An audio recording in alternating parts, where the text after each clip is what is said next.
Y esta noche nos acompaña Mauricio Daza, abogado defensor de Francisco Solar, uno de los imputados en el caso Bombas. Muchas gracias por acompañarnos esta noche. Gracias por la invitación. ¿Qué viene ahora? Usted ya ha anunciado acciones legales, por ejemplo, en contra del ministro del Interior, también del ex fiscal Peña. ¿En qué se fundamentan esas acciones legales? A ver, básicamente lo que tenemos que esperar, que es lo que viene, es el conocer el contenido de la sentencia. Eso lo vamos a conocer el día 2 de agosto. Después, tanto la Fiscalía como el Ministerio Público y el Ministerio del Interior tienen la posibilidad de poder objetar esta sentencia dentro de un plazo de 10 días. Nosotros hemos señalado que si es que se confirma esta sentencia, que lo más probable, en un contexto de que de cada 10 solicitudes de nulidad solamente se acogen una, y acá no vemos que haya mucho motivo para que exista una nulidad, después de eso vamos a evaluar acciones judiciales. Pero bajo un principio bien claro, nosotros lo que queremos no es que el Estado pague por las actuaciones negligentes de funcionarios públicos. Nosotros queremos que los funcionarios públicos que han obrado en forma indebida, en este caso en nuestro juicio, el ministro Ginspeter y el ex fiscal Peña, paguen ellos directamente por el ejercicio negligente de sus cargos. Y ese es básicamente el principio que en su momento vamos a evaluar. ¿Cómo se puede explicar la gran cantidad de hechos inusuales o irregulares que han rodeado todo este proceso? Cerca de 4.000, 5.000 pruebas objetadas, un ministro del Interior que tiene que responder en tribunales por los actos que ha ejercido durante este proceso. ¿Cómo se explica esta cantidad de situaciones anómalas que vimos durante el proceso? Bueno, esto se explica porque se utilizó el derecho penal o causas penales mezclándola con política contingente. Y ese es el resultado que usted obtiene cuando hace esta mezcla que es indebida. Por una parte tiene vulneración masiva de derechos y garantía de personas inocentes y por otra parte un conjunto de irregularidades que terminan con sentencias absolutorias. Aquí el gasto para el fisco respecto a este juicio ha sido enorme. Son miles de millones de pesos. Y por otra parte hay que considerar de que tampoco se pudo establecer quiénes son los autores de hechos que son ilícitos, son graves y que deben estar en la preocupación de la administración pública. Sin embargo, tiene que hacerse en forma responsable y seria. ¿Cómo se explica la participación de Gustavo Fuentes, que en un momento confesó la colocación de los artefactos y finalmente también inculpó a estas 6 personas que finalmente derivó en este proceso de todo este tiempo? Claro, lo que ocurrió acá fue que esa supuesta confesión se descubrió durante el juicio que fue obtenida en forma manifiestamente ilegal o a lo menos dudosa.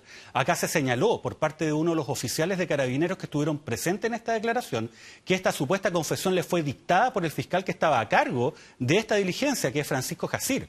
Además, se estableció un conjunto de otras irregularidades que obviamente le restan todo valor a esta declaración. Además, hay que señalar que los antecedentes que aportó Gustavo Fuentes Aliaga no se condecían con un conjunto de otras evidencias que fue recogida con posterioridad, o sea, era inconsistente. Desde esa perspectiva, obviamente, estamos frente a irregularidades. Lo mismo respecto a los peritajes, cuyos contenidos y firmas están siendo cuestionados y hoy en día investigados como delitos por la justicia. Desde esa perspectiva, obviamente, estamos frente a una investigación criminal en la cual se han cometido irregularidades, a nuestro juicio, básicamente fundado por la necesidad de justificar lo que se levantó en algún momento como un éxito a la rápida por parte de la administración, en vez de tratar de enfocarse en descubrir quiénes son los realmente responsables de estos graves hechos.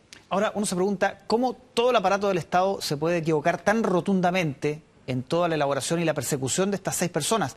¿Por qué contra estas 6 personas? ¿Por qué esta colusión del Estado, si podemos decirlo de esa manera?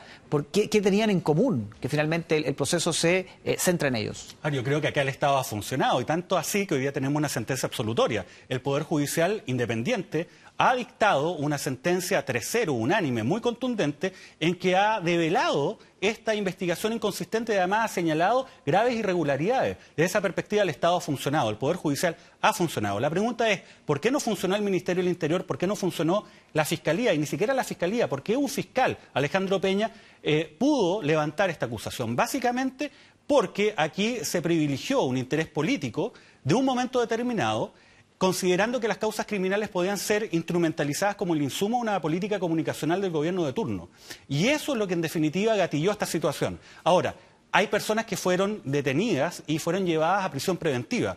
¿Cómo ocurrió esto? A partir de información parcial, y ahora descubrimos derechamente falsa, que en su momento fue aportada por la Fiscalía y por el Ministerio del Interior a los tribunales. Este engaño, entre comillas, generó estas prisiones preventivas que en definitiva se fueron cayendo cuando la información empezó ya a ser más abierta y se empezó a develar todas estas irregularidades. Durante el proceso los querellantes dijeron que mientras estas 6 personas estuvieron detenidas, bajó el número de artefactos, la colocación de artefactos explosivos bajó considerablemente respecto a los años anteriores.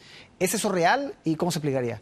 Eso es absolutamente irreal. ¿Por qué? Porque según la estadística que ha dado la propia Defensoría Penal Pública, durante los 9 meses en que estas personas estuvieron detenidas en la cárcel de máxima seguridad, con un régimen de aislamiento total durante 23 horas al día, Los artefactos explosivos que se colocaron en la ciudad de Santiago fueron 18 en 9 meses. El promedio anual son aproximadamente 20 por una razón de 12 meses. Entonces, esa perspectiva nunca bajaron.